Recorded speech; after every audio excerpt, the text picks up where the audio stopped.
Episode 61। Avani आग्नेय को call करती है तो पहले आग्नेय अपना फोन नहीं उठाता। अवनी फिर से उसे कॉल करती है पर इस बार भी वो फोन नहीं उठाता।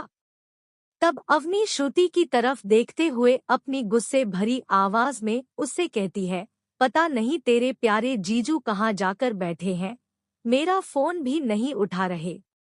तभी श्रुति अवनी की तरफ देखते हुए उससे कहती है, अनी शायद काम होंगे, तू एक बार और ट्राई करना यार। तभी अवनी फिर से आग्नेय को कॉल करती है और इस बार वो 5वीं रिंग में अवनी का फोन उठा लेता है और आगे से बोलो कीटन कहता है। तभी अवनी अपनी आवाज को थोड़ी ऊंची करते हुए आग्नेय से पूछती है, कहाँ चले गए थे तुम पतिदेव? मैं तब से तुम्हें कॉल कर रही हूँ। तभी आग्नेय अपनी आईज को रोल करते हुए अवनी से कहता है, आज बिजी हूँ कि मेरे पास खाना खाने के लिए भी टाइम नहीं है यार। तभी अवनी अपनी आईब्रो को ऊपर उठाते हुए उससे पूछती है, तुम ऐसा कौन सा महान काम कर रहे हो जिस वजह से तुम्हारे पास खाने तक का टाइम नहीं है? तुम तो खुद बॉस हो तो अपने लिए इतना टाइम तो निकाल सकते हो, वहाँ कौन आकर तुम्हारी बैंड बजाने वाला है? अवनी के ये सवाल सुनकर इधर जहाँ श्रुति मन ही मन हंस रही थी, वहीं दूसरी तरफ आग्नेय के फेस पर एक टेढ़ी स्माइल थी। तभी आग्नेय अवनी को बताता है, हाँ तुम्हारी बात बिल्कुल सही है कीटन, पर इस वक्त मैं जिस वर्क को पूरा करने में लगा हूँ वो मेरे लिए बहुत जरूरी है और इसके लिए मैं अपने एक दिन का खाना छोड़ सकता हूँ। तभी अवनी उससे कहती है, अरे बाप रे, फिर तो ये तुम्हारे लिए बहुत ज्यादा स्पेशल होगा पतिदेव। अवनी की बात सुनकर आग्नेय अपनी छोटी सी स्माइल के साथ अपने मन में सोचता है, तुम्हारे अलावा मेरी लाइफ में कुछ भी स्पेशल और जरूरी नहीं है कीटन। तुम ही मेरी सबसे बड़ी जरूरत हो कीटन, जिसके बिना मैं अपनी लाइफ इमेजिन ही नहीं कर सकता। आग्नेय ये सब सोच रहा था कि तभी उसे आगे से अवनी की आवाज सुनाई देती है, हेलो हेलो पतिदेव, तुम मेरी बात सुन रहे हो क्या? Please answer me. तभी आग्नेय अपने होश में आते हुए अवनी से कहता है, हाँ कीटन बोलो, मैं सुन रहा हूँ। तभी अवनी एक नजर श्रुति की तरफ देखती है जो उसे पार्टी के बारे में बोलने के लिए हौसला दे रही थी। तभी अवनी अपनी एक लंबी सांस लेते हुए आग्नेय से कहती है, वो पतिदेव, असल में मुझे तुमसे एक चीज की परमिशन चाहिए थी। अवनी की बात सुनकर आग्नेय फिर से सोचता है, अरे वाह, मतलब श्रुति ने अपना काम कर दिया, वेल डन साली साहिबा। तभी आग्नेय अपने आप को नॉर्मल करते हुए अवनी से पूछता है, किसी चीज की परमिशन चाहिए तुम्हें कीटन? तभी अवनी अपनी क्यूट सी आवाज में आग्नेय को बटरिंग करते हुए उससे कहती है, वो पतिदेव, आज श्रु के अंकल के घर एक पार्टी है और मुझे श्रु ने उसके साथ चलकर उसे कंपनी देने के लिए बोला, तो क्या मैं वहां जाऊं उस पार्टी में? तभी आग्नेय अवनी से पूछता है, उसके कौन से अंकल कीटन, क्योंकि जितना मैं उसके बारे में जानता हूँ उसका मुंबई में कोई रिलेटिव ही नहीं है, तो अब ये अंकल कहाँ से आ गए? आग्नेय का सवाल सुनकर अवनी अपना मुंह बनाती है और फिर फोन को कवर करते हुए श्रुति से कहती है, यार तेरे जीजू ना बहुत सवाल पूछते हैं। अब मैं ये फोन स्पीकर पर रखती हूँ, तो खुद उसके सवालों का जवाब दे और हाँ पूछ भी ले। अगर उसने परमिशन दे दी तब ही मैं तेरे साथ चलूंगी, वरना भूल जा, क्योंकि मुझे उसके डिसीजन के खिलाफ जाकर अपने लिए कोई भी प्रॉब्लम्स क्रिएट नहीं करने। अनी की बात सुनकर श्रुति बस अपना सिर हिलाती है और अवनी आग्नेय के कॉल को स्पीकर पर रखते हुए उससे कहती है, हाँ परिदेव, अब ये कॉल मैंने स्पीकर पर रखा है और श्रु भी यही है, तो तुम खुद उससे ही ये सब कुछ पूछ लो ना। तभी श्रुति अपनी स्वीट आवाज में आग्नेय से पूछती है, हाँ जीजू क्या हुआ और आप अनी को परमिशन क्यों नहीं दे रहे हो? वैसे अवनी के बाद एक श्रुति ही थी जो बिना डरे आग्नेय से बात कर सकती थी, क्योंकि आग्नेय ने खुद उसे ये हक दिया था। अवनी के साथ साथ श्रुति भी आग्नेय के साथ सेफ महसूस करती थी। अवनी को कभी श्रुति से जलन नहीं हुई, क्योंकि उसे पता था कि आग्नेय श्रुति के लिए एक भाई की तरफ प्रोटेक्टिव है, पर अवनी के लिए वो सुपर प्रोटेक्टिव और पजेसिव है। श्रुति खुद भी तो अवनी के लिए पजेसिव होती थी और वो अपनी फ्रेंड को किसी के साथ शेयर नहीं करती थी। मतलब अवनी के लाइफ में जो उसके सबसे ज्यादा करीब लोग आग्नेय और श्रुति थे, वो दोनों ही उसके लिए पागल थे। तभी आग्नेय श्रुति से पूछता है, तुम पहले मुझे ये बताओ कि तुम्हारे कौन से अंकल हैं जिसके बारे में मुझे नहीं पता। तभी श्रुति आग्नेय को वही सेम स्टोरी बताती है जो उसने अवनी को बताई थी। वैसे आग्नेय तो पहले से जानता था, क्योंकि ये तो उसका ही दिमाग था, पर अवनी को उन दोनों पर हल्का सा भी शक ना हो, इसीलिए वो ऐसे गेम खेल रहे थे। आग्नेय के प्लान के मुताबिक जब श्रुति आग्नेय को उस अंकल के बारे में बताती है, तब आग्नेय उन दोनों लड़कियों से पूछता है, पार्टी कितने बजे की है? तभी श्रुति 6 इंच बताती है, जिसे सुनकर आग्नेय थोड़ा शॉक होने का ड्रामा करते हुए उनसे कहता है, व्हाट? शाम की पार्टी? मतलब पक्का तुम दोनों को वहां रात हो जाएगी और मैं तुम्हें ऐसे अकेले नाइट पार्टीज में जाने की परमिशन नहीं दे सकता। सॉरी गर्ल्स, पर मैं तुम्हें वहां नहीं जाने दे सकता। तभी श्रुति अवनी की तरफ देखती है और उसे अपनी पपी आईज दिखाती है, जिसे अवनी कभी मना नहीं कर पाती थी। तभी अवनी श्रुति को घूरते हुए फोन पर आग्नेय से कहती है, प्लीज पतिदेव जाने दो ना। श्रु के साथ साथ मेरा भी बहुत मन है और तुम अपनी कीटन की इतनी सी बात नहीं मान सकते क्या? ये तो बहुत गलत बात है ना। प्लीज प्लीज जाने दो ना पतिदेव। तभी श्रुति भी अवनी की कोशिश में अपना थोड़ा सहयोग देते हुए आग्नेय से कहती है, प्लीज जीजू मान जाइए ना। हम पक्का टाइम से पहले घर आ जाएंगे, प्लीज मान जाइए ना। तभी आग्नेय थोड़ी देर सोचता है और फिर उन दोनों से पूछता है, तुम दोनों वहां अपना अपना ध्यान रखोगे ना? वो दोनों ही झट से अपना सिर हिलाते हुए हाँ में जवाब देती है। तभी आग्नेय अपने प्लान को उसके अंजाम तक पहुंचाने के लिए उन दोनों से कहता है, ठीक है, तुम दोनों वहां जा सकती हो, पर अपना ध्यान रखना। तभी वो दोनों एक दूसरे को हक करते हुए साथ में आग्नेय से कहती है, थैंक यू पतिदेव जीजू। तभी आग्नेय हंसते हुए उनसे कहता है, go and have fun my girls. इतना कहकर आग्नेय फोन कट कर देता है।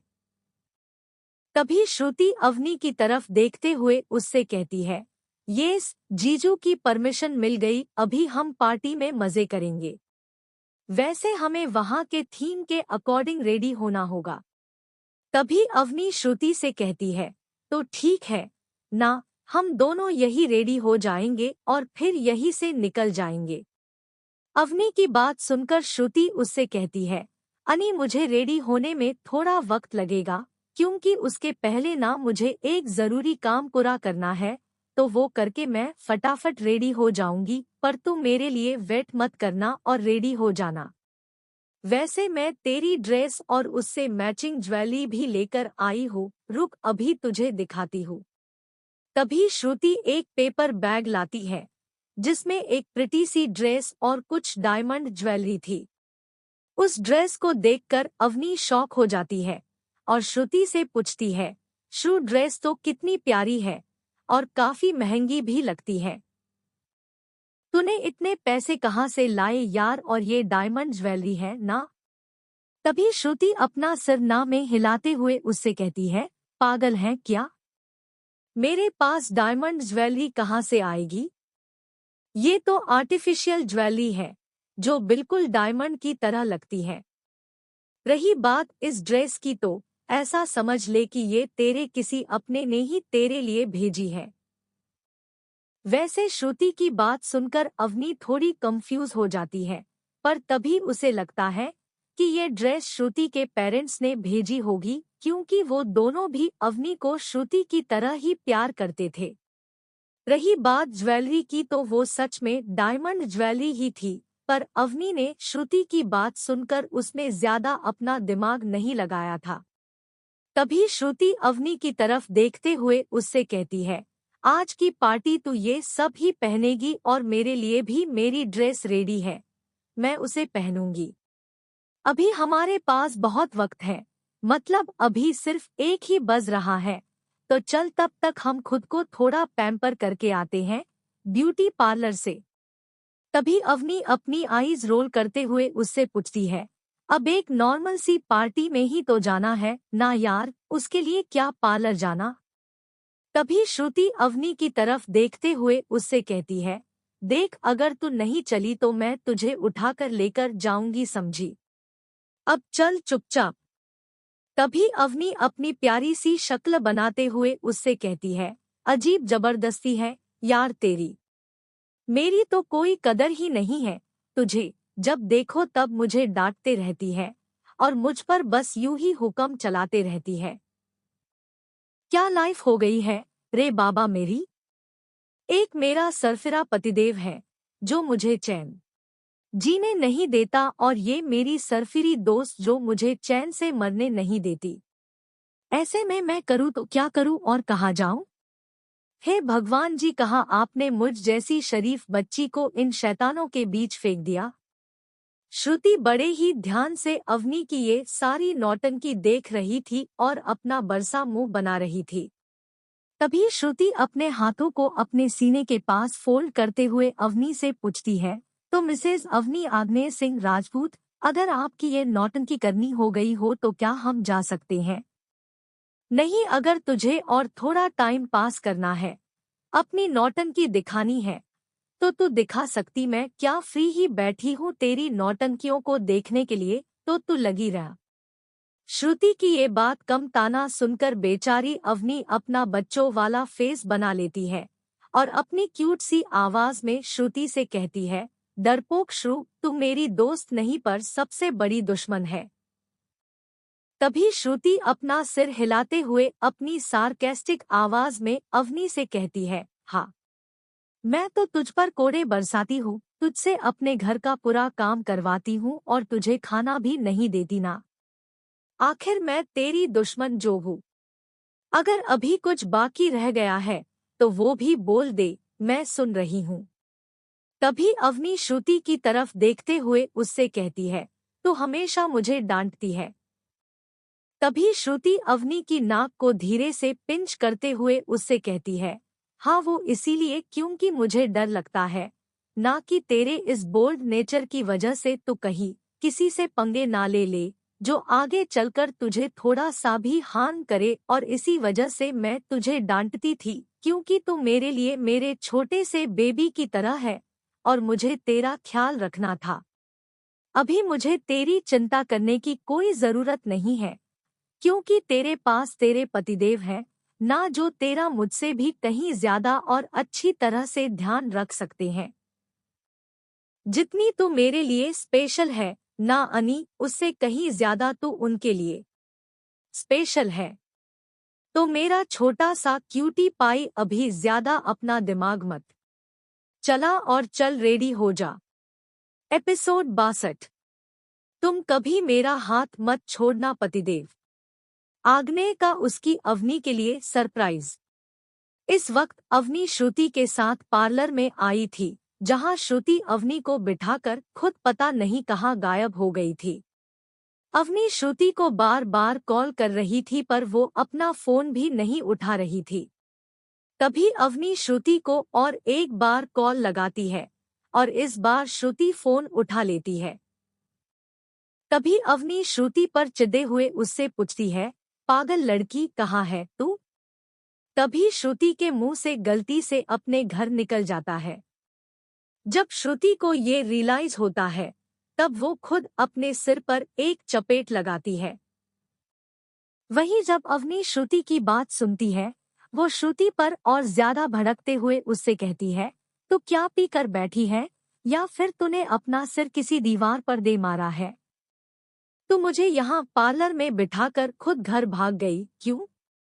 तभी श्रुति बात को संभालते हुए अवनी से कहती है, अनी एक बार मेरी पूरी बात तो सुन के यार। एक बार तू जो चालू हो गई तो ऐसे ही भागती रहती है, बुलेट ट्रेन की तरह। मेरे कहने का मतलब था कि मैं अभी घर आई हूँ और मैं यहाँ से वहाँ वापस नहीं आ पाऊंगी क्योंकि मुझे अंकल ने उनके घर बुलाया है। वो आंटी को मेरी थोड़ी हेल्प चाहिए थी। उन्होंने मुझे कहा कि मैं अपने कपड़े वहीं लेकर आऊं और शाम की पार्टी के लिए वही रेडी हो जाऊं। अब तो बता मैं उन्हें कैसे मना करती यार। तभी अवनी थोड़ा परेशान होते हुए उससे पूछती है, तो फिर अब क्या अब मुझे वहां नहीं जाना है? तभी श्रुति अपना सिर पकड़ते हुए अवनी से पूछती है, ऐसा तुझसे किसने कहा? ऑफ कोर्स तुझे वहां आना है।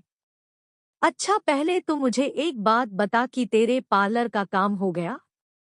तभी अवनी हाँ में अपना जवाब देती है।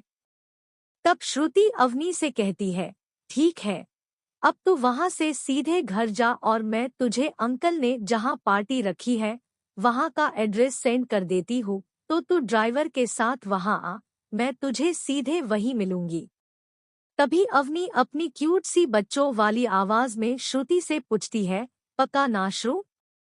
क्योंकि तेरे अलावा मैं वहां और किसी को नहीं जानती। तभी श्रुति स्माइल करते हुए उससे कहती है, हाँ मेरी जान, तू टेंशन मत और घर जाकर अच्छे से रेडी हो, फिर मिलते हैं। Bye, see you soon. Avni भी श्रुति को बाय बोलती है और फिर फोन कट कर देती है। तभी अवनी को श्रुति का एक मैसेज आता है जिसमें श्रुति ने वो एड्रेस सेंड किया था। तभी अवनी उस पार्लर से घर जाने के लिए निकल जाती है। वहीं दूसरी तरफ श्रुति आग्नेय को कॉल करती है। तभी आग्नेय श्रुति का कॉल उठाता है और उससे पूछता है, हाँ श्रुति बोलो। तभी श्रुति उसके बेड पर लेटते हुए आग्नेय से कहती है, मैंने अपना काम कर दिया जीजू, पर आपकी वजह से मुझे अनी से कितने झूठ बोलने पड़े हैं, आपको पता है। जब अनी को इस बारे में पता चलेगा तब वो मुझे इतने जूते मारेगी जिसकी कोई भी गिनती नहीं होगी। तभी आग्नेय हंसते हुए श्रुति से कहता है, आई एम सॉरी श्रुति, पर मैं ये सब तुम्हारी उस एकलौती बेस्ट फ्रेंड के लिए ही तो कर रहा हूँ ना, और किसी के भलाई के लिए बोला हुआ झूठ झूठ नहीं होता है।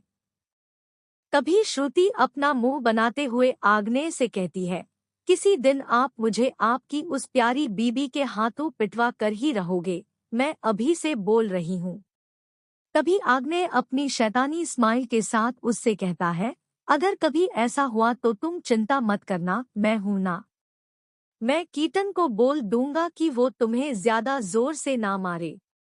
अब मैं तुम्हारे लिए इतना तो कर ही सकता हूँ। आग्नेय की बात सुनकर तो श्रुति की आंखें बड़ी बड़ी और उसका मुंह खुला का खुला ही रहता है। तभी वो अपनी थोड़ी सी चिढ़ी हुई आवाज में उससे कहती है, आप दोनों हस्बैंड वाइफ ना एक ही थाली के चट्टे बट्टे हो, हमेशा एक दूसरे का ही साइड लोगे। जाओ, मुझे आपसे बात नहीं करनी। अभी मेरा काम पूरा हो चुका है तो मैं अभी आराम से सो सकती हूँ, आप अपना काम करते रहो। वैसे आपका असली वर्क तो रात में ही शुरू होगा ना जीजू? क्यों? श्रुति की ये बात सुनकर आग्नेय श्रुति को डांट लगाते हुए उससे कहता है, इससे पहले कि तुम्हारे प्यारे जीजू वहां आकर तुम्हारे कान के नीचे एक थप्पड़ लगाए, चुपचाप सो जाओ बच्चे, वरना अभी मुझसे बुरा शायद ही तुम्हारे लिए कोई होगा। आग्नेय की बात सुनकर श्रुति अपनी क्यूट सी शक्ल बनाती है और फोन कट कर देती है। वहीं दूसरी तरफ आग्नेय भी पागल कहते हुए फोन रख देता है। तभी वो अपनी शैतानी स्माइल के साथ कहता है, गेट रेडी कीटन, क्योंकि आज तुम्हें तुम्हारी लाइफ का सबसे बड़ा सरप्राइज गिफ्ट मिलने वाला है। कुछ घंटे बाद अभी अवनी पूरी तरह से रेडी हो चुकी थी। उसने डार्क ब्लड रेड कलर का गाउन पहना था और साथ ही साथ वो डायमंड की ज्वेलरी भी। इन सब में अवनी बहुत ही ज्यादा सुंदर लग रही थी। तभी अवनी फोन में टाइम देखती है और सोचती है, हाँ अभी मुझे वेन्यू के लिए निकल जाना चाहिए। मुझे वहाँ लेट नहीं होना और ये अच्छा भी नहीं लगेगा। तभी अवनी अपना क्लच उठाती है और उसमें कुछ पैसे और फोन रखकर वहाँ से निकलती है। जब अवनी नीचे आती है तभी नीचे उसे वरुण दिखता है।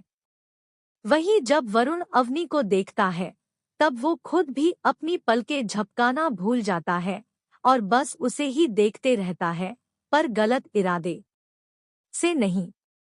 वरुण के लिए अवनी उसकी छोटी बहन जैसी थी और वो अवनी को उसी नजरों से देखता था। तभी वरुण अवनी की तरफ आता है और फिर उसके माथे पर किस करते हुए उससे कहता है, you are looking so pretty Avni. वैसे मैडम ये कहाँ जाने की तैयारी है? तभी अवनी अपना मुंह फुलाते हुए वरुण से पूछती है, पहले आप मुझे ये बताइए कि आप सुबह से कहाँ गायब थे और आपने कुछ खाया भी है या फिर अब तक भूखे ही घूम रहे हो? रोहन और कुणाल भाई भी आज मुझे मिलने नहीं आए। अवनी की बातें, उसके सवालों में वरुण को अपने लिए फिक्र दिख रही थी और अवनी को यूं अपनी फिक्र करता हुआ देखकर वरुण थोड़ा इमोशन सा हो गया था। जहां उसकी अपनी माँ को उसकी जरा भी चिंता नहीं थी, वही अवनी पूरे हक से उसकी चिंता कर रही थी।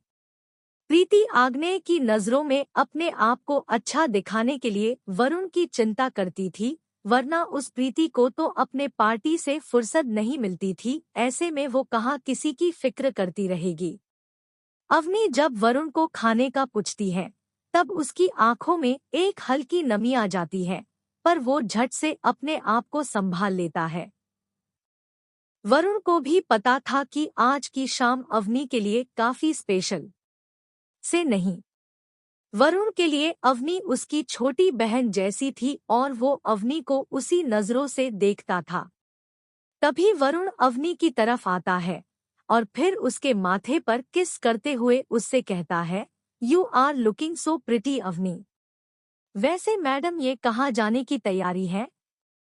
तभी अवनी अपना मुंह फुलाते हुए वरुण से पूछती है, पहले आप मुझे ये बताइए कि आप सुबह से कहाँ गायब थे और आपने कुछ खाया भी है या फिर अब तक भूखे ही घूम रहे हो? रोहन और कुणाल भाई भी आज मुझे मिलने नहीं आए।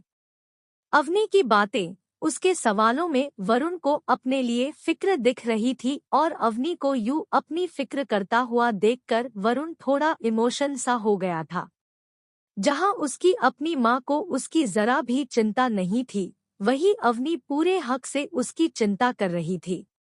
प्रीति आग्नेय की नजरों में अपने आप को अच्छा दिखाने के लिए वरुण की चिंता करती थी, वरना उस प्रीति को तो अपने पार्टी से फुर्सत नहीं मिलती थी, ऐसे में वो कहाँ किसी की फिक्र करती रहेगी। अवनी जब वरुण को खाने का पूछती है तब उसकी आंखों में एक हल्की नमी आ जाती है, पर वो झट से अपने आप को संभाल लेता है।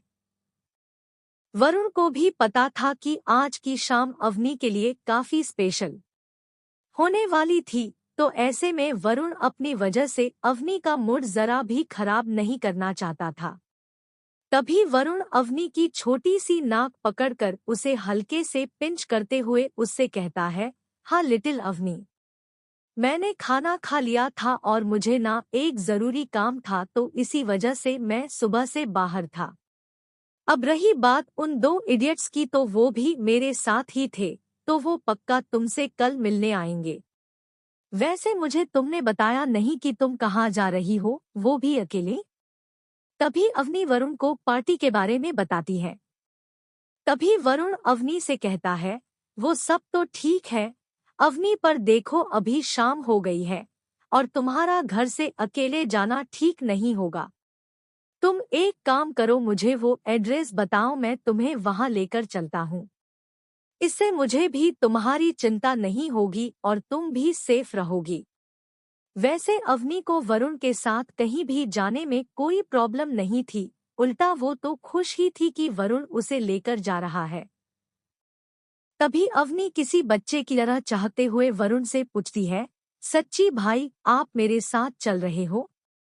तभी वरुण अपनी छोटी सी स्माइल के साथ अवनी से कहता है, हाँ नॉटी गर्ल, अभी चले वरना तुम लेट हो जाओगी। तभी अवनी वरुण का हाथ पकड़ते हुए उससे कहती है, हाँ चलो चलो। तभी वरुण अवनी का हाथ अपने हाथ पर से छुड़ाता है और खुद उसका हाथ ठीक से पकड़ते हुए बाहर की तरफ आता है। वरुण अवनी को गाड़ी में बिठाता है और वो एड्रेस देखकर वहां से निकल जाता है। कुछ देर बाद वरुण की गाड़ी उस जगह पर आकर रुकती है जिस जगह का एड्रेस अवनी ने वरुण को दिया था। जब अवनी गाड़ी से बाहर आती है तब अचानक से आग्नेय अवनी के आगे आता है। आग्नेय को वहां देखकर अवनी खुद बहुत शॉक हो जाती है और तभी वरुण आग्नेय से कहता है, भाई आपका काम हो गया, अभी मैं चलता हूँ, बाकी आप देख लो। इतना कहकर वरुण वहां से निकल जाता है। तभी अवनी आग्नेय की तरफ देखते हुए उससे पूछती है, पतिदेव तुम यहाँ कैसे? यहाँ पर तो पार्टी थी ना, तुम्हें भी पार्टी का इनविटेशन मिला है क्या? तभी आग्नेय अवनी की तरफ देखते हुए उससे कहता है, वो तुम्हें बहुत जल्द पता चल जाएगा कीटन, पर उससे पहले लेट मी सी यू। तभी आग्नेय अवनी को देखता है और फिर उसके माथे और गालों पर किस करते हुए उससे कहता है, इस ड्रेस में तुम बहुत ज्यादा खूबसूरत लग रही हो कीटन। तभी अवनी आग्नेय की तरफ देखते हुए उससे कहती है, वैसे तुम भी इस ब्लैक टुक्सेडो में काफी हॉट लग रहे हो पतिदेव। तभी आग्नेय अवनी को अपने पास खींचते हुए उससे कहता है, आई एम ग्लैड कीटन कि तुम्हें मैं हॉट तो लगता हूँ, पर अभी के लिए तुम मुझसे कोई भी क्वेश्चन किए बिना मेरे साथ चलोगी? इस वक्त अवनी को आग्नेय की आंखों में अपने लिए कुछ अलग ही फीलिंग्स दिख रहे थे, जिसे सिंपल सी लैंग्वेज में प्यार कहते हैं। तभी अवनी आग्नेय की तरफ देखते हुए ही अपना सिर हिलाती है और उससे कहती है, तुम्हारे साथ मैं कहीं भी चलने के लिए रेडी हूँ, बस तुम कभी मेरा हाथ मत छोड़ना पतिदेव। तभी आग्नेय अवनी का हाथ पकड़ते हुए उसके हाथ पर किस करता है और उससे कहता है, नहीं कीटन, मैं अब कभी भी तुम्हारा हाथ, तुम्हारा साथ नहीं छोड़ूंगा। आई प्रॉमिस कि मैं हमेशा तुम्हारे साथ, तुम्हारे लिए खड़ा रहूंगा। इसी के साथ वो दोनों एक दूसरे की आंखों में देखने लगते हैं और पूरी तरह से खो जाते हैं। कुछ देर तक वो ऐसे ही एक दूसरे की आंखों में डूबे हुए होते हैं, पर तभी अवनी अपनी नजरों को हटाए बिना ही आग्नेय से पूछती है, हम दोनों आज ऐसे ही खड़े रहेंगे क्या पतिदेव? हमें कहीं जाना था ना? तो चलो। अवनी की बात सुनकर आग्नेय अपनी नजरें हटा लेता है और अवनी किसी बारबी डॉल की तरह अपनी पलकें झपकाने लगती है। तभी आग्नेय अवनी को अपने साथ लेकर जाता है। जैसे जैसे अवनी आग्नेय के साथ आगे बढ़ने लगती है, वैसे वैसे उसकी आंखें बड़ी बड़ी होने लगती हैं, क्योंकि जिस रास्ते आग्नेय अवनी को लेकर जा रहा था उस रास्ते को पूरा फूलों से सजाया गया था। उस रास्ते की वो डेकोरेशन देखकर ही अवनी को गूज़बम्स आ रहे थे। तभी आग्नेय अवनी को एक जगह पर लेकर आता है और उस जगह को देखती ही अवनी की आंखें शौक की वजह से बाहर आ जाती है। वो देखती है कि उस जगह को बहुत ही सुंदर तरीके से सजाया गया था, मानो वहां पर किसी कपल की first and romantic date plan की गई हो। ये सब अवनी के लिए किसी सपने की तरह था और अभी भी उसे इस बात पर यकीन नहीं हो रहा था कि ये सब सच है और उसकी आंखों के आगे है। एपिसोड 63। अपने आगे के उस नज़ारे को देखकर अवनी पूरी तरह से शॉक हो गई थी और इस वजह से शायद उसके मुंह से कोई आवाज भी बाहर नहीं निकल रही थी। तभी वो बहुत मुश्किल से आग्नेय से पूछती है, ये सब? इससे पहले कि वो आगे कुछ भी बोलती, आग्नेय अवनी के होठों पर अपनी एक उंगली रखते हुए उसे चुप करा देता है। तभी वो अवनी की तरफ देखते हुए उससे कहता है, आज तुम्हें मुझसे कोई भी सवाल पूछना अलाउ नहीं है कीटन, क्योंकि अगर तुम मुझसे सवाल पूछती रही तो मैं तुम्हारे सवालों के जवाब देता जाऊंगा और ये पल यूं ही बीत जाएगा। आज मुझे ये पल यही ऐसे सवाल जवाबों में नहीं बिताना। मैंने ये इतनी अच्छी प्रिपरेशन की है और मैं इसे बिल्कुल भी वेस्ट नहीं करना चाहता। आज मैं तुमसे कुछ बोलूंगा और तुम सुनोगी, ओके? अवनी बस अपना सिर हाँ में हिलाती है। तभी आग्नेय अवनी का हाथ पकड़ता है और उसे अपने साथ उस टेबल की तरफ लेकर आता है जो बहुत ब्यूटीफुली सजाया हुआ था। आग्नेय अवनी को चेयर पर बिठाता है और फिर उस टेबल पर रखे फ्लावर पॉट में से एक रेड रोज लेता है। अवनी आग्नेय की हर एक छोटी बड़ी मूवमेंट को बहुत गौर ने नोटिस कर रही थी और जैसे जैसे आग्नेय अपनी हर मूवमेंट कर रहा था वैसे वैसे अवनी के दिल की धड़कन बहुत तेजी से दौड़ रही थी।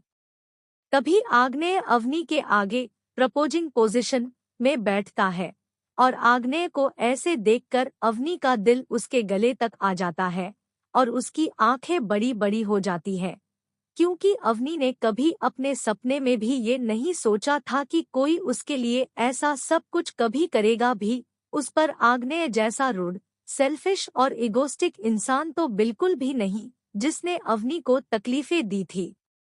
अवनी अपनी दुनिया में ही खोई हुई थी, पर तभी आग्नेय अवनी का हाथ पकड़ता है जिसकी वजह से अवनी अपने ख्यालों की दुनिया में से बाहर आते हुए आग्नेय की तरफ देखती है। तभी आग्नेय अवनी की तरफ देखते हुए उससे कहता है, आई नो कीटन कि ये सब देखकर तुम बहुत शौक हो गई हो और वो भी मेरी तरफ से देखकर तो सबसे ज्यादा शौक होगी। मैं तुम्हारी इस सिचुएशन को बहुत अच्छे से समझ सकता हूँ कीटन, क्योंकि मुझ जैसे लड़के से ऐसा कुछ भी एक्सपेक्ट करना तुम्हारे लिए बहुत बड़ी और इम्पॉसिबल बात होगी। मैंने स्टार्टिंग में तुम्हारे साथ बहुत कुछ गलत किया, तुम्हें दर्द और तकलीफ दी, तुम्हें वो पनिशमेंट्स दी जिसके लायक तुम कभी भी नहीं थी। वैसे आग्नेय सिंह राजपूत जो लोगों की शक्ल देखकर ही उनके दिल और दिमाग में क्या चल रहा है ये बहुत अच्छे से समझ जाता है। वो तुम्हें नहीं समझ पाया। I am sorry Keaton.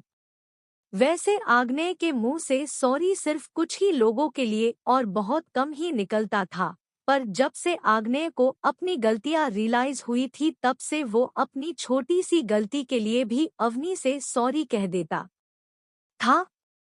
Avani के लिए आग्नेय के मुंह से सॉरी सुनना तो जैसे एक कॉमन सी बात हो गई थी। वहीं बाहर वाले अब तक यही समझते थे कि आग्नेय सिंह राजपूत की डिक्शनरी में सॉरी और थैंक यू जैसे नाम के कोई वर्ड्स ही नहीं होंगे। असलियत तो यही थी कि ये वर्ड्स आग्नेय सिर्फ उसकी कीटन और फैमिली के लिए ही यूज करता था। वहीं अवनी जब आग्नेय की बातें सुनती है तभी अवनी को वो पल याद आता है जब आग्नेय उसके साथ किसी हैवान जैसा बिहेव करता था। ये सब सोचते ही अवनी की आंखों में से अपने आप ही कुछ आंसू बहने लगते हैं और वो आग्नेय के हाथ पर पड़ते हैं। वहीं जब आग्नेय अवनी की आंखों में आंसू देखता है तब उसे बहुत ज्यादा गिल्ट और रिग्रेट महसूस होता है जो भी उसने अवनी के साथ पास्ट में किया था उसके लिए। अवनी के आंसू देखकर आग्नेय को इस बात का पूरा यकीन तो था कि ये आंसू उसके आग्नेय खुद की वजह से अवनी की आंखों से बह रहे थे और इसे देखकर शायद अब जाकर आग्नेय को ये रियलाइज हो रहा था कि उसने अपनी ईगो, पावर और पागलपन में अंधे होकर अवनी को कितना ज्यादा हर्ट कर दिया था। जब आग्नेय अवनी को ऐसे रोते हुए देखता है तभी उसे अपने आप से नफरत सी होने लगती है और वो अपने आप को ब्लेम करने लगता है। तभी आग्नेय अपने हाथ को आगे बढ़ाते हुए अवनी के आंसू पोंछता है और अवनी उसकी तरफ ही देखती हूँ। तभी आग्नेय आगे अवनी से कहता है, मैं तुम्हारा गुनहगार हूँ कीटन।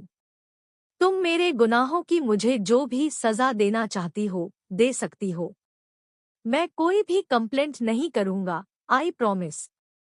मैंने जो भी गलतियाँ पास्ट में की उसे मैं अब या फिर फ्यूचर में कभी रिपीट नहीं करूँगा। मैं तुम्हें खोते खोते बचा हूँ कीटन और मुझे तुम्हें किसी भी कीमत पर खोना नहीं है। तुम मेरी जान, मेरी लाइफ हो और अगर तुम्हें कुछ हो गया तो मैं भी जिंदा नहीं रह पाऊंगा। मैं तुम्हारे बिना नहीं रह सकता कीटन।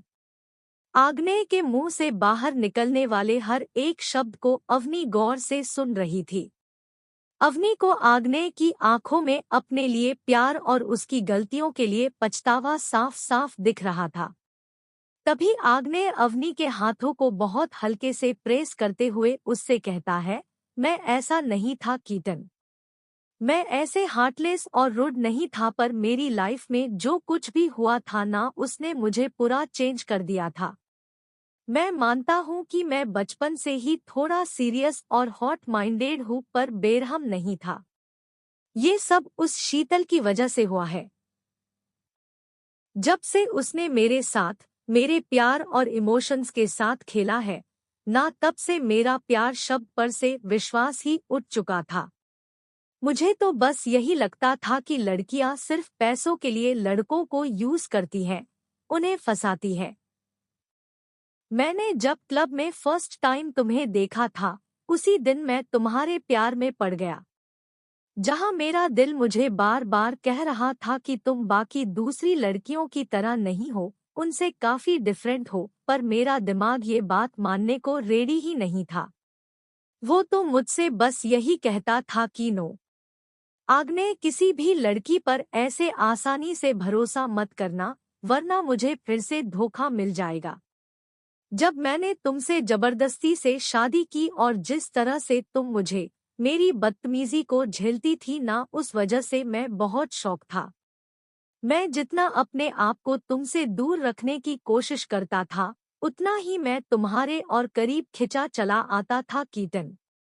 आग्नेय की बातों से अवनी को हर्ट तो हो रहा था, पर जब आग्नेय की आंखों से आंसू निकलते हैं, उसे देखकर अवनी के दिल में एक दर्द होने लगता है, क्योंकि अवनी किसी भी कीमत पर आग्नेय को रोता हुआ नहीं देख सकती थी। तभी अवनी आग्नेय के गालों को पकड़ते हुए उससे कहती है, प्लीज तुम ऐसे रो मत ना पतिदेव, क्योंकि तुम्हें रोते हुए देखकर मुझे बहुत तकलीफ होती है। प्लीज मेरे लिए रोना बंद करो ना। तभी आग्नेय अपने आंसू साफ करते हुए अवनी से कहता है, जैसा तुम कहो माय लव। अवनी बस उसकी तरफ देखती है। तभी आग्नेय थोड़ा सीरियस होते हुए अवनी से कहता है, कीटन मुझे तुम्हें कुछ बताना है अपने बारे में। तभी अवनी कंफ्यूज होते हुए उससे पूछती है, क्या परिदेव, क्या बताना है तुम्हें?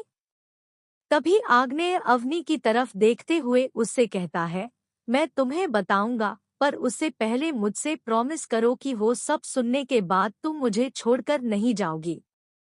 तभी अवनी कुछ सेकंड आग्नेय की तरफ देखती है और फिर अपना सिर हिलाते हुए उससे कहती है, मैं तुमसे वादा करती हूँ पतिदेव की बात चाहे जो कोई भी हो, पर मैं कभी तुम्हें छोड़कर नहीं जाऊंगी। अब बताओ क्या बताना है? तभी आग्नेय एक लंबी सांस लेता है और अवनी की आंखों में देखते हुए उससे कहता है, तुम्हारे मेरी लाइफ में आने से पहले मैं एक प्लेबॉय था, जहां मैं लड़कियों को अपने सेटिस्फैक्शन के लिए यूज करता था, पर तुम्हारी कसम बेबी, मैंने तुम्हारे अलावा किसी भी लड़की को उसके मर्जी के खिलाफ छुआ भी नहीं था। मैं जानता हूँ कि ये सब करने के बाद मैं कोई साफ सुथरा इंसान तो नहीं हूँ, पर जब से तुम मेरी लाइफ में मेरी वाइफ के रूप में आई हो, तब से लेकर आज तक मैंने तुम्हारे अलावा किसी भी लड़की को उस नज़र से नहीं देखा और ना ही आगे कभी देखूंगा। मैं जानता हूँ कि मैंने ये सब करके तुम्हारे साथ बहुत बुरा किया है, और इसके लिए तुम मुझे जो भी सजा दोगी उसे मैं खुशी खुशी एक्सेप्ट कर लूंगा। आग्नेय की बातों में अवनी को आज हॉनेस्टी नजर आ रही थी और उसे पता था कि आगे उसे क्या करना था। तभी अवनी आग्नेय की तरफ देखते हुए उससे पूछती है, तुम सच में वो सब करोगे जो मैं तुम्हें करने के लिए बोलूंगी? तभी आग्नेय अवनी के चेहरे को अपने हाथों में लेते हुए उससे कहता है, तुम बस एक बार बोलकर तो देखो कीटन, मैं तुम्हारे लिए अपनी जान भी दे दूंगा। तभी अवनी आग्नेय की तरफ देखते हुए उससे कहती है, मुझसे वादा करो कि तुम हमेशा सिर्फ मेरे ही रहोगे, मुझे तुम्हारे पास से कोई लेना। तभी अवनी कुछ सेकंड आग्नेय की तरफ देखती है और फिर अपना सिर हिलाते हुए उससे कहती है, मैं तुमसे वादा करती हूँ पतिदेव की बात चाहे जो कोई भी हो, पर मैं कभी तुम्हें छोड़कर नहीं जाऊंगी। अब बताओ क्या बताना है। तभी आग्नेय एक लंबी सांस लेता है और अवनी की आंखों में देखते हुए उससे कहता है, तुम्हारे मेरी लाइफ में आने से पहले मैं एक प्लेबॉय था, जहां मैं लड़कियों को अपने सेटिस्फैक्शन के लिए यूज करता था। पर तुम्हारी कसम बेबी, मैंने तुम्हारे अलावा किसी भी लड़की को उसके मर्जी के खिलाफ छुआ भी नहीं था। मैं जानता हूँ कि ये सब करने के बाद मैं कोई साफ सुथरा इंसान तो नहीं हूँ, पर जब से तुम मेरी लाइफ में मेरी वाइफ के रूप में आई हो तब से लेकर आज तक मैंने तुम्हारे अलावा किसी भी लड़की को उस नज़र से नहीं देखा और ना ही आगे कभी देखूंगा। मैं जानता हूँ कि मैंने ये सब करके तुम्हारे साथ बहुत बुरा किया है, और इसके लिए तुम मुझे जो भी सजा दोगी उसे मैं खुशी खुशी एक्सेप्ट कर लूंगा। आग्नेय की बातों में अवनी को आज हॉनेस्टी नजर आ रही थी और उसे पता था कि आगे उसे क्या करना था। तभी अवनी आग्नेय की तरफ देखते हुए उससे पूछती है, तुम सच में वो सब करोगे जो मैं तुम्हें करने के लिए बोलूंगी? तभी आग्नेय अवनी के चेहरे को अपने हाथों में लेते हुए उससे कहता है, तुम बस एक बार बोलकर तो देखो कीटन, मैं तुम्हारे लिए अपनी जान भी दे दूंगा। तभी अवनी आग्नेय की तरफ देखते हुए उससे कहती है, मुझसे वादा करो कि तुम हमेशा सिर्फ मेरे ही रहोगे। मुझे तुम्हारे पास से कोई लेना देना नहीं है, पर मेरा प्रेजेंट और फ्यूचर तुम्हारे साथ जुड़ा हुआ है। इसमें मैं कोई भी कॉम्प्रोमाइज नहीं चाहती। पास्ट मेरा भी है और मैं हमारे पास्ट की वजह से हमारे प्रेजेंट और फ्यूचर को इफेक्टेड होते हुए नहीं देख सकती पतिदेव।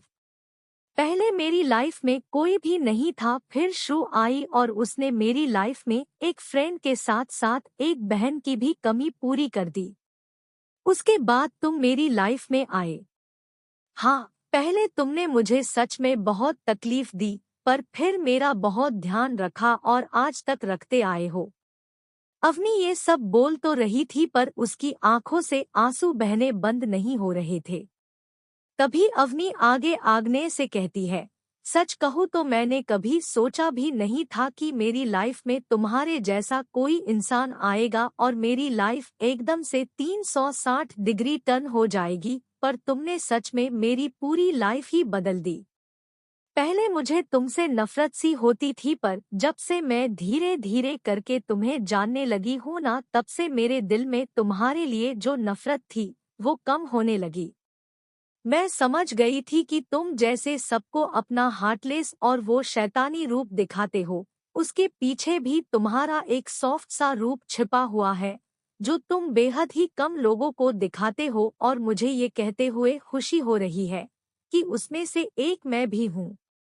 ये कहते हुए अवनी के फेस पर एक प्यारी सी स्माइल आती है, और अवनी की स्माइल देखकर आग्नेय के फेस पर भी स्माइल आती है। तब अवनी उससे कहती है, जैसे तुम मुझे खोना नहीं चाहते ना पतिदेव, ठीक उसी तरह मैं भी तुम्हें नहीं खोना चाहती। अब मैं पूरी तरह से तुमसे हुई हूँ। मैं भी आजकल की मॉडर्न लड़की हूँ, पर मेरा जो बिलीव है ना वो यही है कि एक हस्बैंड वाइफ एक तराजू की तरह होते हैं। जब तक वो दोनों साथ में होते हैं तब तक सब कुछ बैलेंस होता है, पर अगर उन दोनों में से कोई एक भी कम ज्यादा हुआ ना तो लाइफ का पूरा बैलेंस ही बिगड़ जाता है।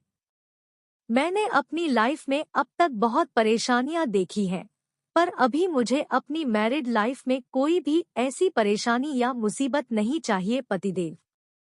मुझे अपनी लाइफ में क्या थोड़ी सी खुशियां भी नहीं मिल सकती? क्या मैं अपने लिए एक हैप्पी लाइफ भी एक्सपेक्ट नहीं कर सकती पतिदेव? मैं सच में प्रॉब्लम्स को फेस करते करते ना थक गई हूँ, अब मुझसे और नहीं होगा। एपिसोड 64। तुम मेरे लिए मेरी सांसों से भी ज्यादा जरूरी हो, आई लव यू।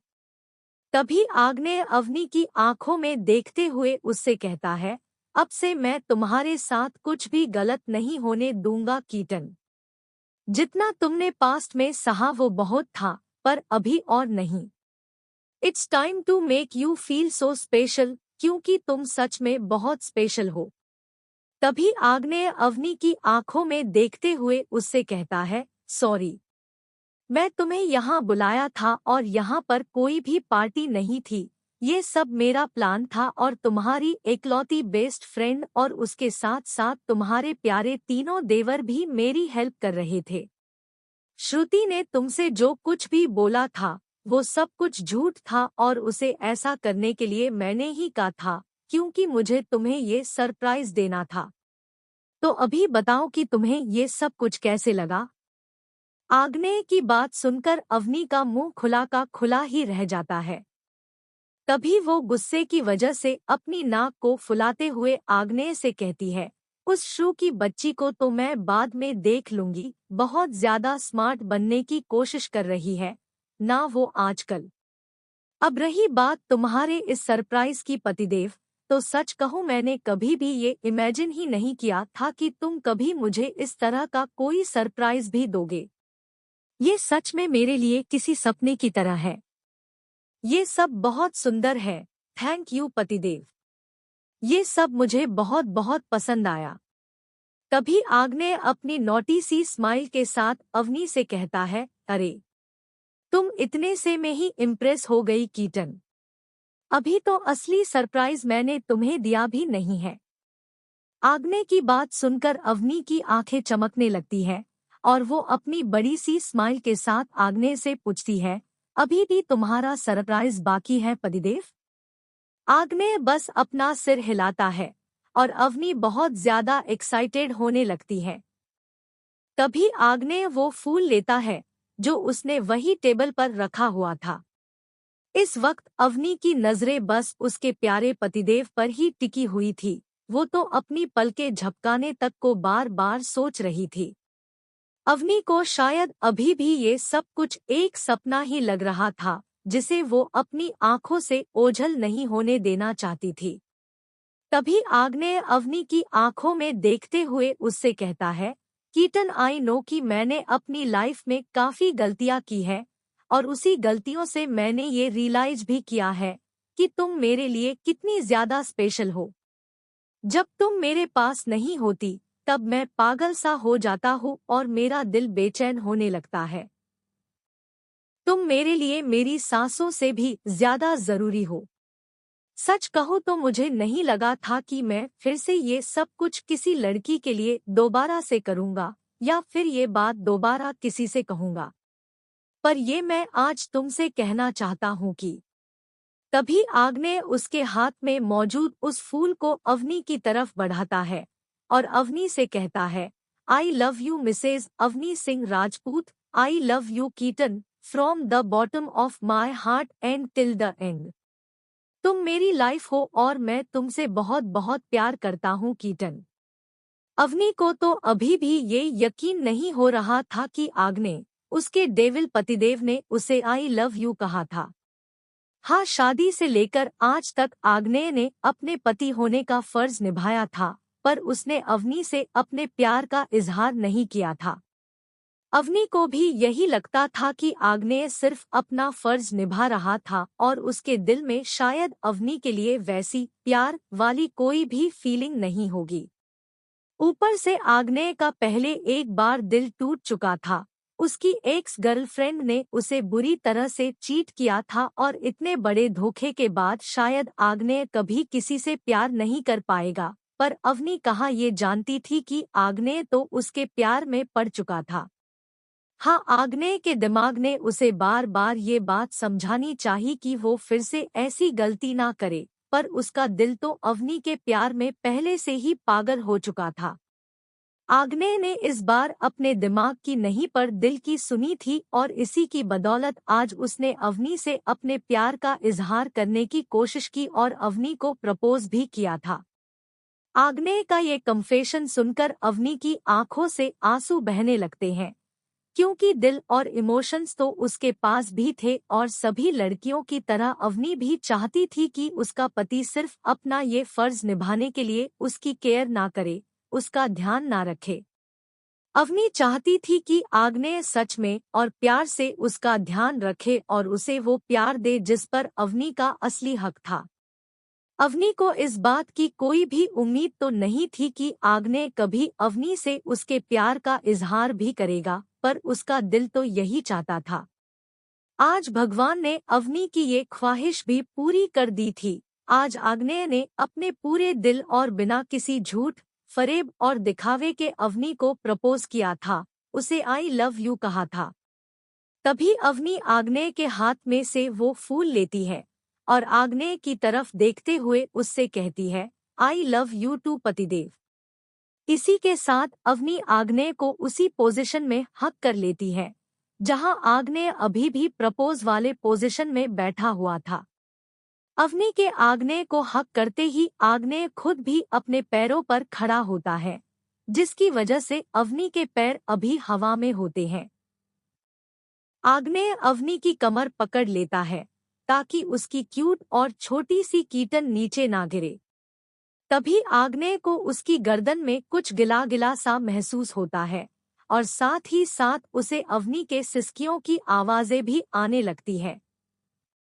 तभी आग्नेय अवनी को लेकर उस चेयर पर बैठता है जहां अभी कुछ देर पहले अवनी बैठी हुई थी। तभी आग्नेय अवनी की बैक रब करते हुए उससे पूछता है, कीटन क्या हुआ, तुम रो क्यों रही हो? तभी अवनी अपना सिरना में हिलाते हुए आग्नेय से कहती है, कुछ नहीं पतिदेव। ये मेरे लिए एक बहुत बड़ी बात है, क्योंकि मैंने कभी सोचा भी नहीं था कि तुम मुझे कभी आई लव यू भी कहोगे, और अगर मैंने सोचा भी था तो मुझे इस बात की कोई भी उम्मीद नहीं थी कि तुम इसे कभी कन्फेस भी करोगे। तुम ही बताओ कि मैं तुमसे ऐसी कोई उम्मीद भी कैसे करती। तुम्हारा दिल टूटा था और ऐसे में किसी भी लड़की के लिए तुम्हारे दिल में फीलिंग आनी बहुत मुश्किल सी बात थी। तभी आग्नेय अवनी के फेस को अपने हाथों में लेते हुए उससे कहता है, तुम कोई भी ऐसी वैसी लड़की नहीं हो Keaton. You are my wife और तुम्हारा मुझ पर और मेरे प्यार पर पूरा हक है। आग्नेय की ये बात सुनकर अवनी के चेहरे पर एक स्माइल आती है और वो आग्नेय को हक कर लेती है। तभी आग्नेय अवनी को उसके आगे ठीक से खड़ा करता है और फिर उसके पैंट की पॉकेट में से एक छोटा सा बॉक्स निकालता है। तभी आग्नेय उस बॉक्स को खोलता है और उसमें मौजूद चीज को देखकर अवनी का मुंह खुला का खुला ही रह जाता है। उस बॉक्स में एक प्रिंसेस बटा क्वीन क्राउन रिंग थी, जो देखने से ही बहुत एक्सपेंसिव लग रही थी। अवनी उस रिंग की तरफ देखते हुए आग्नेय से पूछती है, पतिदेव ये रिंग कितनी खूबसूरत है, पर ये किसके लिए? तभी आग्नेय उस बॉक्स से वो रिंग निकालता है और उस खाली बॉक्स को टेबल पर रखता है। तभी आग्नेय उस रिंग को अपने एक हाथ में पकड़ता है और दूसरा हाथ अवनी के आगे बढ़ाते हुए अवनी से कहता है, ये खूबसूरत सी प्रिंसेस रिंग मेरी इस प्रिंसेस के लिए। तभी अवनी आग्नेय के हाथ में अपना लेफ्ट हैंड देती है और आग्नेय अवनी की रिंग फिंगर में वो प्यारी सी रिंग पहना देता है और साथ ही साथ उसके हाथ के बैक साइड में किस भी करता है। तभी आग्नेय अवनी की तरफ देखते हुए उससे कहता है, ये तो सिर्फ स्टार्टिंग है कीटन, आज तुम यहाँ इस शाम बटा रात को पूरी तरह से एंजॉय करोगी, आई प्रॉमिस। तभी आग्नेय अपना फोन निकालता है और उसमें कुछ करता है। अगले ही पल वहां एक सर्वेंट एक मीडियम साइज के रेड वेलवेट केक को लेकर आता है और उसे आग्नेय और अवनी के लिए स्पेशली अरेंज किए गए टेबल पर रखता है। उस केक को वहां रखते ही वो सर्वेंट वहां से चला जाता है और उस केक को देखते ही अवनी के मुंह में तो जैसे पानी ही आ रहा था, क्योंकि रेड वेलवेट केक अवनी का फेवरेट जो था। अवनी का चेहरा अभी खिल गया था उस छोटे से केक को देखकर, और आग्नेय को भी पता था कि अवनी को छोटी छोटी और सिंपल सी जो से जो खुशी मिलती है वो बहुत ही एक्सपेंसिव चीजों से नहीं। अवनी ने बचपन से ही बहुत स्ट्रगल फेस किया था और पैसा तो उसके लिए बस एक सपने जैसा था जो उसके आँख खोलते ही कहीं गायब सा हो जाता था। अवनी के चेहरे पर ये बड़ी सी स्माइल देखकर आग्नेय अवनी से पूछता है, किरण, ये तुम्हारा फेवरेट केक है ना? तभी अवनी अपना सिर हिलाते हुए आग्नेय से पूछती है, तुम्हें कैसे पता त्रिदेव? मैंने तो इस बारे में तुम्हें कभी कुछ नहीं बताया था तो? तभी आग्नेय अपनी टेढ़ी स्माइल के साथ अवनी को बताता है, भले ही तुमने मुझे इस बारे में कुछ भी नहीं बताया, पर तुम्हारी वो एकलौती फ्रेंड और मेरी एकलौती साली साहिबा ने मुझे तुम्हारी पसंद नापसंद के बारे में सब कुछ बता दिया था। तो कीटन, अभी मेरे पास तुम्हारी छोटी बड़ी सभी इंफॉर्मेशन है। तभी आग्नेय उस केक की तरफ देखता है और अवनी से कहता है, कीटन देखो, ये केक कितना ज्यादा यमी लग रहा है यार। इसे हम ऐसे ही रहने देंगे, कट नहीं करेंगे? क्यों, तुम्हें तुम्हारा फेवरेट केक नहीं खाना? तभी अवनी अपनी बड़ी सी स्माइल के साथ आग्नेय से कहती है, खाना है ना पतिदेव। चलो हम दोनों मिलकर केक कट करते हैं। तभी आग्नेय उस केक पर एक प्यारी सी कैंडल लगाता है और उसे जलाता है। तभी आग्नेय अवनी को अपने करीब खिंचता है और फिर वो दोनों मिलकर उस कैंडल को एक हल्की सी फूंक मारते हैं। तभी आग्नेय अवनी को प्लास्टिक का चाकू थमाता है, जिसे अवनी पकड़ लेती है और आग्नेय अवनी का हाथ पकड़ लेता है। तभी वो दोनों मिलकर उस केक को कट करते हैं और एक दूसरे को खिलाते हैं। केक का एक बाइट खाते ही अवनी आग्नेय से कहती है, वाह पतिदेव, ये केक तो बहुत ज्यादा टेस्टी है। क्या हम इस बचे हुए केक को पैक करवा कर अपने साथ घर लेकर जा सकते हैं? मैं उसे भाई और श्रु के साथ मिलकर खाऊंगी।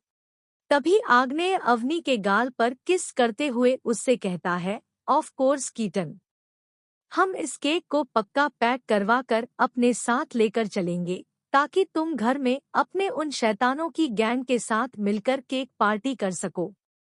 आग्नेय की बातों से खुश होकर अवनी बस अपना सिर हिलाती है।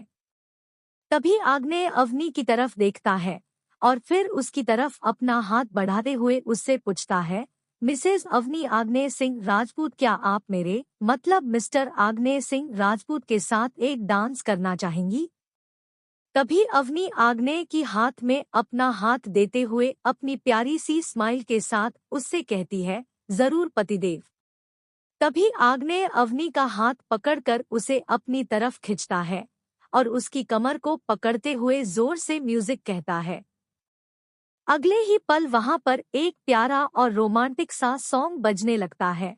नोट आप अपने हिसाब से कोई भी सॉन्ग इमेजिन कर सकते हैं।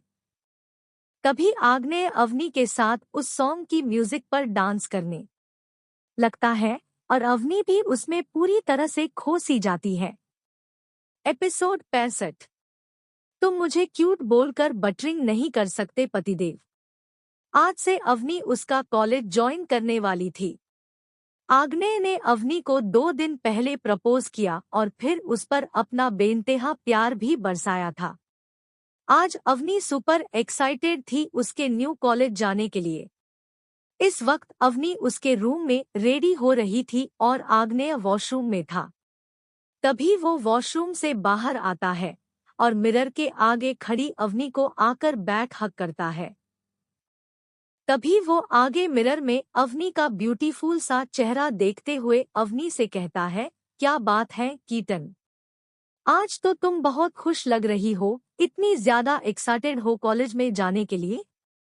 तभी अवनी अपना सिर हिलाते हुए उससे कहती है, हाँ पतिदेव, श्रु तो पहले से ही वहाँ है, अब मैं भी जाऊंगी और फिर बहुत सारी मस्ती भी करूंगी। तभी आग्नेय अवनी को अपनी तरफ टर्न करते हुए अपनी प्लेन आवाज में उससे कहता है, मस्ती से क्या मतलब है तुम्हारा नॉटी गर्ल? तुम वहाँ सिर्फ मस्ती करने नहीं पर स्टडी के लिए भी जा रही हो, और याद रहे कि मुझे कॉलेज से तुम्हारी कोई भी कंप्लेंट नहीं आनी चाहिए, वरना मैं तुम्हें सच में पनिश करूंगा कीटन। आग्नेय की बात सुनकर अवनी अपना सड़ा हुआ मुंह बनाते हुए उससे कहती है, पतिदेव, तुम खुद इतने बोर हो और अभी अपने साथ साथ मुझे भी वैसे ही बनाना चाहते हो। पर मैं अवनी हूँ और अवनी शैतानी ना करे, ये तो बहुत बड़ा चमत्कार हो जाएगा पतिदेव, पर मैं ऐसा कोई भी चमत्कार नहीं होने देना चाहती। तो तुम अभी अपने आप को रेडी कर लो, क्योंकि मैं इस बार अपनी कॉलेज लाइफ को फुल एंजॉय करने वाली हूँ। वैसे भी पहले मेरे पास ऐसा कोई नहीं था जिससे मेरे टीचर्स में कंप्लेंट कर सके, पर अभी तुम हो ना, तो मैं इस बात का फायदा कैसे ना उठाऊं। मुझे भी तो थोड़ा फील कर लेने दो ना, कि जब आपके टीचर्स आपकी शिकायत आपके गार्डियन से करते हैं तो कैसा फील होता है। तभी आग्नेय अवनी की तरफ देखता है और फिर उसकी नाक खींचते हुए अपनी सॉफ्ट आवाज में उससे कहता है, फिर गार्डियन उनके बच्चों को पनिश भी करते हैं, मतलब मैं भी अपने इस शैतान से बच्चे को पनिश कर सकता हूँ। तभी अवनी किसी छोटे से बच्चे की तरह फर्श पर अपने पैरों को पटकते हुए आग्नेय से कहती है, बहुत बुरे हो यार तुम, जब देखो तब मुझे परेशान करने के मौके ही ढूंढते रहते हो। अवनी के ऐसे फुले हुए गालों को देखकर आग्नेय को हंसी आ जाती है। तभी वो अवनी के गालों पर किस करते हुए उससे कहता है, तुम्हें पता कीटन की जब तुम गुस्सा हो जाती हो और गुस्से की वजह से तुम्हारे गाल जो फूल जाते हैं ना, उसे देखकर मुझे तुम्हारे इस स्वीट और सॉफ्ट से रसगुल्ले जैसे गालों को खाने का मन करता है, तो मैं खा लूं क्या बेबी। तभी अवनी आग्नेय को घूरते हुए उससे कहती है, क्या आदमी हो पतिदेव तुम, मतलब मैं यहाँ पर तुमसे नाराज हूँ और तुम्हें खाने की पड़ी है। हे भगवान जी, आपने मेरे ही नसीब में ऐसा हस्बैंड क्यों लिखा था। अवनी की ये बात सुनकर आग्नेय अपनी आईज रोल करने लगता है।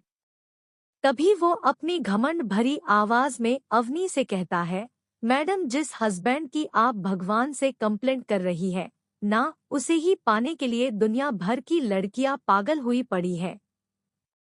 तुम्हें भगवान को थैंक यू कहना चाहिए कि उन्होंने तुम्हें इतना अच्छा हस्बैंड दिया, पर यहाँ तुम उनसे मेरी कंप्लेंट कर रही हो। क्या दिन देखने पड़ रहे हैं मुझे। आग्नेय की बात सुनकर अवनी उसकी तरफ देखते हुए उससे कहती है, हाँ हाँ, मुझे पता है कि मेरा पति तो बहुत अच्छा है, मैं ही बुरी हूं ना। तभी आग्नेय अवनी के गले में अपने दोनों हाथों को डालते हुए उससे कहता है, नहीं, ऐसा मैंने कब कहा कि मेरी कीटन बुरी है। मेरी कीटन बुरी बिल्कुल भी नहीं है, वो तो बस बहुत ज्यादा शैतान है। मैं उसकी शैतानियां झेल सकता हूँ और मुझे ही झेलनी चाहिए, क्योंकि तुम मेरी प्यारी और क्यूट सी बेबी वाइफ जो हो। आग्नेय की बात सुनकर अवनी अपना पाउट बनाते हुए उससे कहती है, तुम मुझे क्यूट बोलकर बटरिंग नहीं कर सकते पतिदेव। तभी आग्नेय अपनी आंखों को सिकुड़ते हुए अवनी से कहता है, अरे यार, अभी मैं इसमें बटरिंग कहाँ कर रहा हूँ, जो सच है वही तो बोल रहा हूँ ना। अब सच बोलना क्या पाप है कीटन। तभी अवनी अपना सिरना में हिलाते हुए उससे कहती है, नहीं, सच बोलना बिल्कुल भी पाप नहीं है, पर अपनी क्यूट सी वाइफ को डांटना या फिर उसे कॉलेज में थोड़ी सी शैतानी करने से रोकना बहुत बड़ा पाप है। अब सबको इतना हक तो होना ही चाहिए ना, और मुझे मेरा ये शैतानी करने वाला हक चाहिए पतिदेव। तभी आग्नेय अवनी की तरफ देखते हुए अपनी सीरियस आवाज में उससे पूछता है, मतलब तुम वहां पर भी अपनी शैतानियां करना नहीं छोड़ोगी ना कीटन। तभी अवनी भी अपनी सीरियस आवाज में आग्नेय से पूछती है, क्यों छोड़ूं मैं पतिदेव। वैसे भी मैंने अगर वहां खाना नहीं खाया तो इसके लिए तुम मुझे डांटोगे, पर अगर मैंने शैतानी छोड़ दी तो तुम उसके लिए मेरी पीठ थपथपा कर मुझे शाबाशी दोगे, ऐसा क्यों। वैसे भी जब तक मैं मस्ती नहीं करती तब तक मेरा खाना हजम नहीं होता, तो अब मुझे अपना खाना हजम करने के लिए ही सही पर थोड़ी बहुत शैतानी तो करनी ही पड़ेगी ना। अवनी की बात सुनकर आग्नेय अपना सिर हिलाते हुए उससे कहता है, तुम्हें समझाने से कोई भी फायदा नहीं है। अच्छा तुम रेडी हो अवनी, बस हाँ में अपना सिर हिलाती है। तभी आग्नेय अवनी के माथे पर किस करते हुए उससे कहता है, तुम बस थोड़ी देर वेट करो कीटन, मैं जल्दी से रेडी हो जाता हूँ, फिर हम साथ में नीचे चलते हैं। वैसे तुमने अपनी बैग तो पैक कर ली और सभी बुक्स और इम्पोर्टेंट चीजें ले ली ना? तब अवनी वहां बेड के किनारे पर बैठते हुए आग्नेय से कहती है, हाँ पतिदेव, मैंने सब कुछ ले लिया है और बैग 3 बार चेक किया है। आग्नेय अपना सिर हिलाते हुए अपने कपड़े पहनने लगता है। कुछ मिनट बाद अभी आग्नेय मिरर के आगे खड़ा था और अपने बालों को सेट कर रहा था कि तभी उसका ध्यान अवनी पर जाता है, जो अभी अपना सिर नीचे करे हुए बैठी थी। तभी आग्नेय को कुछ महसूस होता है और वो अवनी की तरफ बहुत गौर से देखता है, जिसकी आंखों में से अभी आंसू निकलकर नीचे बह रहे थे। अवनी को रोते हुए देखते ही आग्नेय अवनी के पास आता है और फिर उसके चेहरे को थोड़ा ऊपर की तरफ उठाते हुए उसके चेहरे को देखता है। अवनी का फेस अभी आंसुओं की वजह से पूरा गीला हो गया था और उसकी नाक लाल हो चुकी थी। तभी आग्नेय अपने अंगूठे की मदद से अवनी के आंसू पोंछते हुए उससे पूछता है, कीटन क्या हुआ? तुम ऐसे रो क्यों रही हो? मैंने कुछ गलत बोल दिया या फिर तुम्हें गलती से हर्ट कर दिया? अगर ऐसा कुछ है तो प्लीज टेल मी कीटन, मैं अपनी गलती को सुधारने की पूरी कोशिश करूंगा।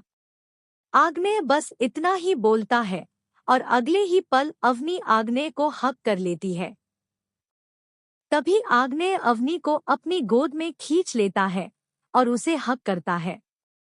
तभी अवनी आग्नेय के कंधे पर अपना सिर रखते हुए उससे कहती है, नहीं पतिदेव, तुमने कोई भी ऐसी हरकत नहीं की जिसकी वजह से मैं हर्ट हो जाऊं। मैं हर्ट नहीं हूं। तभी आग्नेय अवनी की तरफ देखता है और उसके गालों को पकड़ते हुए उससे पूछता है, तो फिर क्या हुआ है कीटन? तभी अवनी आग्नेय की आंखों में देखते हुए उसे बताती है, वो तभी तुमने मुझे बैग चेक करने के लिए कहा गई थी, इस वजह से मैं इमोशन हूँ। तभी आग्नेय कंफ्यूज होते हुए अवनी से पूछता है, इसमें इमोशन होने वाली कौन सी बात है कीटन? स्कूल या फिर कॉलेज में जाने से पहले पेरेंट्स तो अपने बच्चों को ऐसे ही पूछ। तभी आग्नेय के खाली दिमाग की बत्ती जलती है और वो अवनी की तरफ देखता है, जो अभी अपनी आंसू भरी आंखों से बस उसकी तरफ ही देख रही थी। तभी आग्नेय अवनी को हक करते हुए उससे कहता है, I am so sorry baby. मुझे ये रियलाइज ही नहीं हुआ कि मैं क्या बोल रहा हूँ। खैर दो, और अब से तुम इन सब की आदत डाल दो, क्योंकि अब से जैसे पेरेंट्स उनके शैतान बच्चों की बैग चेक करते हैं कि कहीं उन्होंने कुछ छोड़ तो नहीं दिया, ठीक उसी तरह से मैं भी तुम्हारी बैग चेक करूंगा ताकि तुम कुछ भूल ना जाओ। तभी आग्नेय अवनी को नीचे बिठाता है और अवनी की बैग चेक करता है। तभी आग्नेय अवनी की तरफ देखते हुए उससे पूछता है, कीटन तुम्हारी एक टेक्स्ट बुक कहाँ है? तभी अवनी आग्नेय को अपनी इनोसेंट सी शक्ल दिखाते हुए उससे कहती है, नहीं पतिदेव, मैंने अपनी सभी बुक्स रख ली है। तभी आग्नेय अवनी को घूरते हुए उससे कहता है, आप ये बुद्धू किसे बना रही हो बेटा? अभी मुझे चुपचाप बताओ कि तुम्हारी एक टेक्स्ट बुक कहाँ है। अगर मैंने ढूंढ निकाली ना कीटन, तो तुम्हारे लिए बुरा होगा, इसीलिए मैं तुम्हें प्यार से बोल रहा हूँ कि जाओ टेक्स्ट बुक लेकर आओ। तभी अवनी अपनी क्यूट सी रोनी शक्ल बनाते हुए बेड पर से उठती है और फिर पिल्लो के नीचे जो उसने टेक्स्ट बुक रखी थी वो निकालती है। उसे देखकर आग्नेय अपनी आईब्रो ऊपर उठाते हुए उससे पूछता है, हाँ तो सब बुक्स बराबर थी तो ये कहाँ से निकली मैडम, और तुमने बुक को पिल्लो के नीचे क्यों छिपाया था? तभी अवनी अपना प्यारा सा मुंह सिकुड़ते हुए आग्नेय से कहती है, क्योंकि मुझे ये वाला सब्जेक्ट अच्छा नहीं लगता। तभी आग्नेय अवनी की बैग में उस बुक को रखता है और उसकी बैग पैक करते हुए अवनी से कहता है, ये सब्जेक्ट अच्छा नहीं लगता तो तुम इस टेक्स्ट बुक को ऐसे पिल्लो के नीचे छिपाओगी कीटन? इससे क्या होगा मुझे बताओ? अवनी बस चुपचाप ही रहती है और उसे चुप देखकर आग्नेय अवनी से कहता है, अब से मैं रोज तुम्हारी बैग चेक करूंगा और अगर तुमने ये बुक फिर से छिपाई तो फिर मैं तुम्हें इसी सब्जेक्ट की एक्स्ट्रा ट्यूशन क्लासेस भी लगा दूंगा, तुम्हारी पनिशमेंट के रूप में। आग्नेय की ये बात सुनकर अवनी की आंखें डर की वजह से बाहर ही आ जाती हैं। तभी अवनी झट से अपना सिरना में हिलाते हुए आग्नेय से कहती है, मैं अब से कोई भी बुक नहीं छिपाऊंगी पतिदेव, पर तुम मुझे उस सब्जेक्ट की एक्स्ट्रा ट्यूशन क्लास मत लगा कर दो। पहले ही कॉलेज में मेरे लिए वो एक लेक्चर किसी टॉर्चर से कम नहीं होगा और अगर उस पर तुमने क्लासेस भी लगा दी तो मेरी अच्छी वाली बैंड बज जाएगी।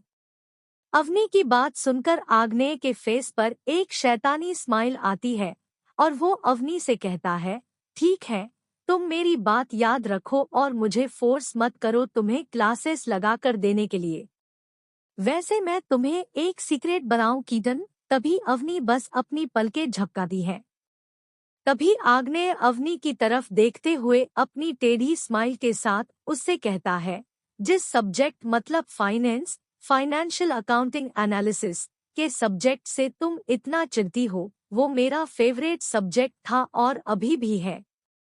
मैं इसमें हमेशा टॉप करता था और ट्यूशन क्लास से अच्छा तो मैं खुद तुम्हें पढ़ा सकता हूँ, पर अगर मैं तुम्हें खुद पढ़ाने बैठ गया तो इससे मुझे कोई प्रॉब्लम तो नहीं होगी, पर तुम्हें जरूर होगी। वैसे अपने प्यारे देवरों से पूछना कि पढ़ते वक्त, मतलब एक वक्त पर जब मैं उन्हें पढ़ाता था, तब उन लोगों ने मुझसे कितनी मार खाई थी। मुझे स्टडी में लापरवाही बिल्कुल भी पसंद नहीं और अब से मैं खुद तुम्हारी स्टडी कराऊंगा, तो बी रेडी कीटन। आग्नेय की ये बात सुनकर बेचारे अवनी के पसीने छूट जाते हैं, क्योंकि अवनी स्टडी में थोड़ी सी कच्ची थी। अवनी का ध्यान शैतानियों में लगा रहता था, पर वो पढ़ाई में बहुत नहीं, पर हाँ 1% वीक थी।